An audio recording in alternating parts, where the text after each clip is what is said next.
TDP రాష్ట్ర నాయకులు నారా లోకేష్ పిలుపు మేరకు ప్రకాశం జిల్లా ఒంగోలు మాజీ ఎమ్మెల్యే దామచర్ల జనార్దన్ ఆధ్వర్యంలో జిల్లా తెలుగుదేశం పార్టీ కార్యాలయంలో జగనాసుర వధ కార్యక్రమాన్ని నిర్వహించారు. అరాచక విధ్వంసక పాలన సాగిస్తున్న సైకో జగనాసురుడి పీడ రాష్ట్రానికి పోవాలని విజయదశమి పర్వదినం సందర్భంగా 10 తరల జగన్ చిత్రపటాన్ని సైకో పోవాలి అని రాసి ఉన్న కరపత్రాలు దహనం చేశారు. సైకో జగన్ అనే చెడుపై మంచి అనే చంద్రబాబు సాధించబోయే విజయంగా ఈ దసరా పండుగని జరుపుకుంటున్నామని జనార్దన్ అన్నారు. దహనం అనే కార్యక్రమం ఈరోజు 7 గంటల నుంచి 7 గంటల 5 నిమిషాలు పిలుపునివ్వడం జరిగింది. ఈరోజు రాష్ట్రం అంతా కూడా ఏదైతే చంద్రబాబు నాయుడు గారి అక్రమ అరెస్టు సందర్భంగా ఈరోజు ఈ కార్యక్రమాన్ని కూడా ఏర్పాటు చేయడం కూడా జరిగిందని చెప్పి కూడా నేను తెలియజేస్తున్నాం.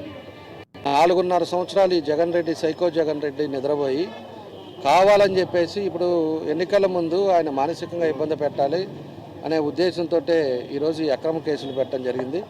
ఈ సైకో జగన్ రెడ్డి పోయే కాలం దగ్గర పడింది కాబట్టి ఇలాంటి నిర్ణయాలు తీసుకొని ఇలాంటి అందరి మీద కేసులు పెట్టి మానసికంగా ఇబ్బందులు పెట్టి ఆనందపడటానికి అతను సైకో ఉన్నాడు కాబట్టి ఆయనలో అందరినీ కూడా ఎవరైనా కూడా అందరూ సంతోషంగా ఉండాలి, అన్ని ప్రాంతాలు బాగుపడాలని చూస్తారు. ఇతను మాత్రం ఇబ్బందులు పెట్టి అందరి మీద కేసులు పెట్టి అన్నీ కూడా సైకో ఆనందాన్ని పొందుతూ ఉన్నాడు.